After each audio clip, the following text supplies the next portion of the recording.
The Bloomin Onion, referred to as the Bloomin Onion by Outback Steakhouse, originated before Outback opened its doors. This air fryer recipe is easy, fast, and delicious. Welcome to Lawyer in the Kitchen. Today we're going to make a Bloomin Onion. The hardest thing about it is probably cutting it, but it's not going to be that hard because of a trick I found online with somebody else. I don't remember who did it, but instead of just cutting this thing on a cutting board like this, they set it on a lid like that, and it holds it so, and not only does it hold it, it stops you from cutting all the way down so that you have the bottom connected. It's going to be just fine. We're going to start with it right now. There's a lot more ingredients than just the onion. Get a sweet onion, cut the top off about 1/4 inch. And then we're going to peel this thing, and we're going to cut it into approximately 16. Obviously it's easier if you cut this thing a little further down, but we want to save as much at the top as possible. The easiest way to skin an onion is to cut it in half, but we obviously want this onion to stay intact. So we're going to cut just a little bit off the bottom. And I'm going to cut just a little more off the top, just to get rid of that tough skin. Now I'm using a thinner knife. This has got a little bit of a serration to it. Okay, here's the top. We're setting it on this lid. This way we'll stop at the lid. We're going to cut it in half and half and half each time. All right, so get where you can get your knife. And then again, we're going to cut it in half again. And then half again, so we've already lost part of it. God, I got to do another one. Okay, so the first onion did not make it. This time I left the bottom on, but I just cut the very bottom of the root, and I got a little bit of a different thing. I actually made this when I was flying helicopters in the Army. That's been a long time ago. Anyhow, we're going to cut this thing, and hopefully it'll stop it so we have enough for it to stay together. That's already better. And now half again. This is where I lost the other one. And then we're going to cut each one more. I'm going to try a different knife and see if it goes a little easier. All right. Yeah. It's easier without the serrations.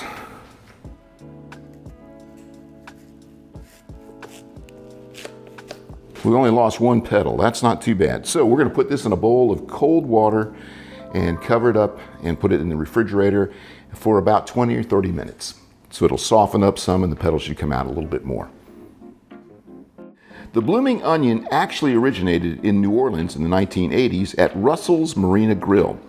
Chef Jeff Glowski developed the flour cut and fried onion that Outback popularized as the Bloomin Onion when they opened in 1988. The onion flour cut actually dates back to 1947, but the onion was a garnish and not cooked, much like red onions are used today. You probably won't see Bloomin Onion without the G anywhere but Outback Steakhouse because it is a registered trademark. Today we're making ours with the G in an air fryer from an update by Annie in Upstate Ramblings. All right, so while our onion is blooming in the refrigerator and getting softened up a little bit, we're going to go ahead and mix the dry ingredients and the wet ingredients. And in the dry ingredients, we have 2½ cups of all-purpose flour, 1 tablespoon of paprika, 1 teaspoon of cayenne pepper, 1/2 teaspoon of thyme, 1/2 teaspoon of oregano, 1/2 teaspoon of cumin, and about 1/2 teaspoon each of salt and pepper. That's going to be our dry ingredients, so we're going to mix those and whisk this together. And this will be our dry ingredients. And once we pull the onion out, we'll be ready to mix this up. This gets it dry, goes in the dry flour first, then it goes into the wet ingredients, and then back into the flour again. And we'll put our eggs in, 2 large eggs, 1 cup of water, and 1 cup of milk. And why is my wife laughing at me? I just always like to know, what do I do, drop something? No. Okay. No. Did I do this irreverently? Just slinging eggs everywhere. Slinging it all. Listen, that's how I cook. That's how you cook. Okay. Like when you cut people's hair, it doesn't go all over the place. Am I wrong? A little different. Okay, understand. I mean, there's no way to contain that, but there's certainly a way to contain this. All right, so we've got this nicely mixed. Now, we'll make the sauce for this onion after we put it in the fryer. That's when we'll do that. We'll wash these bowls out, start over and mix that, and they have a lot of the same ingredients, at least in terms of spices. Okay, so this is ready. We're just waiting on our egg. We're waiting on, the egg is good. We're waiting on the onion. We want a good 20, 30 minutes in there. It'll soften up, the petals will come out better, and we want to be able to get it nice and dry also. And then, so we'll do this. So I'm getting this stuff all over the place, as she said. Okay, this is a new show, lawyer all over the kitchen. Okay, so anyhow, see you in about 10 minutes. Set that down, sir. All right, 10 minutes, we'll be back.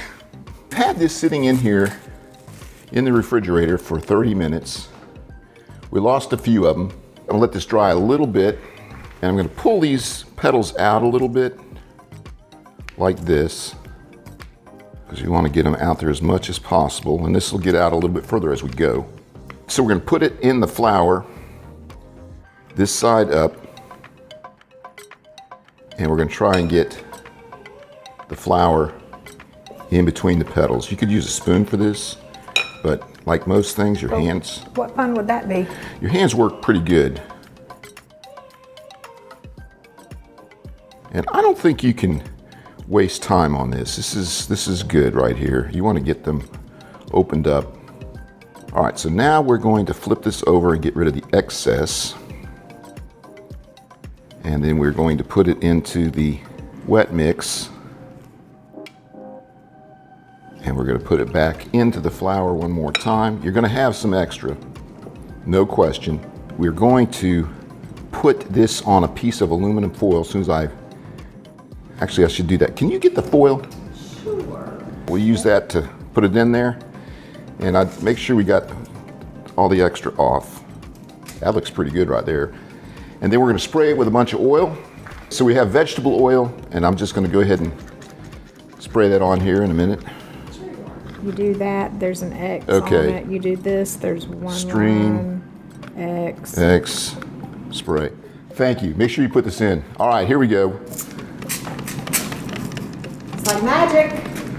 All right, we don't want to knock the stuff off if we can avoid it.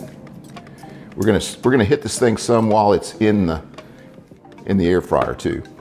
So I was not happy with the first onion that I made. I wasn't happy with the cuts. It needs to be done with a smooth knife. I think that's better. I have a sweet onion. I've got more flour in between. And the biggest change is I think it didn't get as brown as it wanted it to because I didn't get enough oil on it.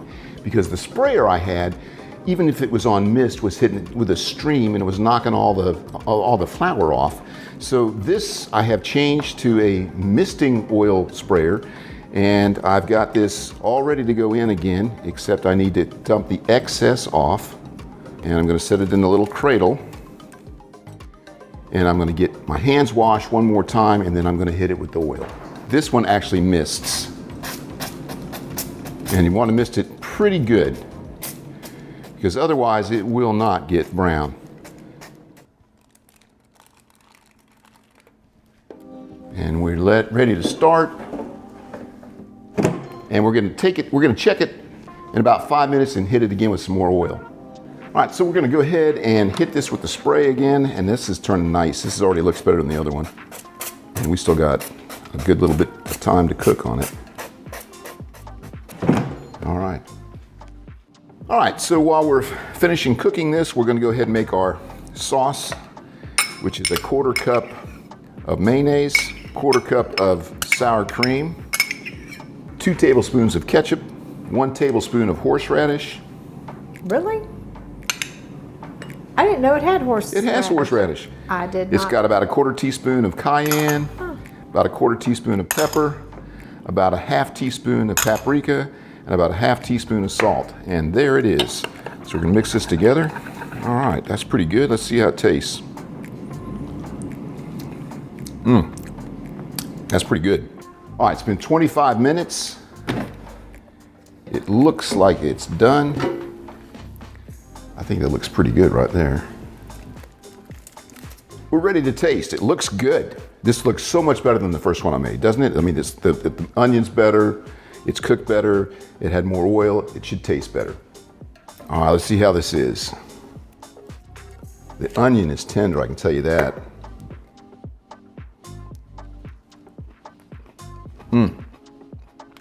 Oh.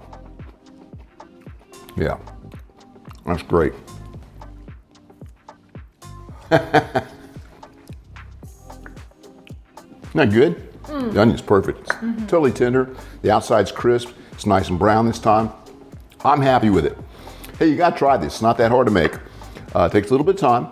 Get a good sprayer though. You gotta have a good sprayer that actually mists the oil so you don't knock all the coating off. And if you like this video, I'd appreciate it if you like and subscribe. And if you comment, I will respond to you. And I will see you next time on While you're in the kitchen.